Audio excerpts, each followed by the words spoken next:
Po. Pakinggan natin mahugot, pero bagong lahat. Ano ang ginagawa mo, Ann? Ano po, kasalukuyan po ako nag-aaral ngayon ng grade 11 po ako sa Macario. Makaryo, sa mga Caloocan. Opo.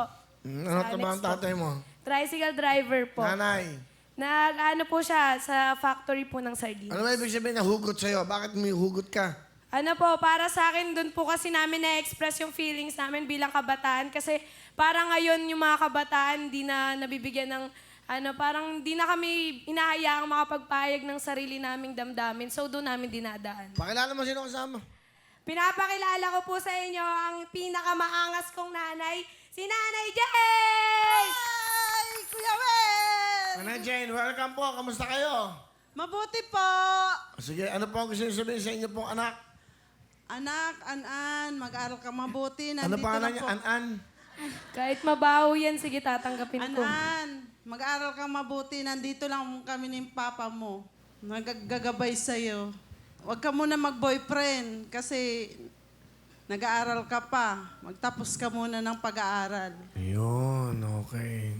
Ano gusto mo sabihin sa nanay mo? Salamat, Ma, sa lahat ng ginagawa mo para sa amin. Salamat sa pagsuporta. Alam mo, Ma, I love my life because my life is you!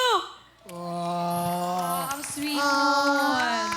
Alam niyo ba ibig sabihin? Naintindihan niyo ba, Nay? Ako daw ang mahalaga sa... Ikaw daw ang buhay niya. Kaya mahal niya ang buhay niya. Ibig sabihin nun, dating ang panahon, siya naman ang mag-aalaga sa buhay niyo. Yun ang ibig sabihin. Tama ba? Opo. Okay, ikaw ba nag-compete ka ba sa mga ano? Opo, sa school po, tsaka sa lugar po namin. Ano pinaka-the best hugot na na-perform mo? Yung yung title po niya, dahil tayo'y tapos na. Yung magagawin mo yan? Opo, yun din O, papakinggan po natin. Ito po. Please welcome, Hugotera, Ann. Yeah! Magandang araw po sa inyong lahat. Ako si Ana. At ang title ng aking tula ay dahil tayo'y tapos na. Aking sisimulan ang sarap sigurong pakinggan ng salitang hindi kita iiwan. Kasama mo ako, maging sa kalungkutan man at tayong dalawa tungo sa walang hanggan. Mga salitang ninais ko rin na sana'y aking mapakinggan. Ninais ko rin na sana'y aking maranasan. Kaya hiniling ko sa may kapal na sana, balang araw ay makaranas din ako ng ganito. Balang araw ay may magmamahal din sa akin ng totoo. At balang araw ay darating din ang tulad mo sa mumunting mundo ko. Kakaintay ko siguro na kulitan na sa akin ng langit at sa wakas, ibinigay niya na sa akin ng tulad mong perpekto, 100% kontento na ako sa'yo. Ang sarap isipin, no, na tayong dalawa ang bubuo ng pyesa patungkol sa ating pagsasama, mamahalin ng isa't isa't di papaiyakin, lahat ng tampuan ay aayusin at iintindihin kapag galit ang isa, tatahimik muna ang isa, magpapalamig kumbaga, saka mag-uusap kapag kalmado na. Yan. Ang mga pangakot katagana ay tinatak mo sa puso't isip ko, sinta. Nakakapagod ka. Hindi ako robot. Tao ako, tanga. May nararamdaman. Nasasaktan. Intindihin mo naman. Hindi porket mahal kita ay magpapakampante ka na.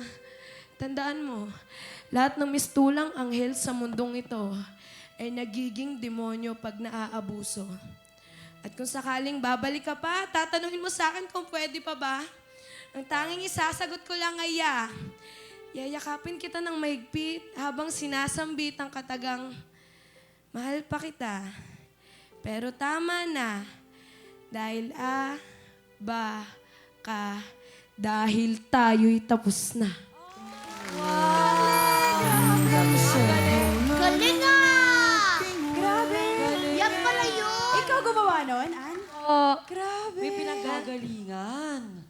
Naipanalo mo ba Hugot yan? talaga eh. Naipanalo mo po yan? Opo, dun po sa lugar po namin. May trophy po ako dahil dun. Galing, ha? Grabe. Yun ang tinatawag na damdamin. Yes. Galing sa puso. Tama. Saka maganda yung ano niya, yung kanyang diction. Oo nga. Malinis. Salamat, Will! Hanga ako sa batang to. Iba talaga eh. Mga kanto girl kasi to eh. Hindi mo ka masaya sa inyo, no? Yes, opo, sobra. Magaling ka pa sa mga ganun hugot. O, up. Oh, marunong Siyempre. yan, idol ko yan eh. Ako si Herlin. Taga-bigli ng bigas sa amin. Sa akin maraming nagmamahal. Kahit nguso ko'y busalsal. Ako'y mahirap, pero may pangarap. Kaya ako'y magsisikap para maabot ang aking mga pangarap. Hindi ako nalulungkot. Dahil ako'y masayang tao at hindi nababagot.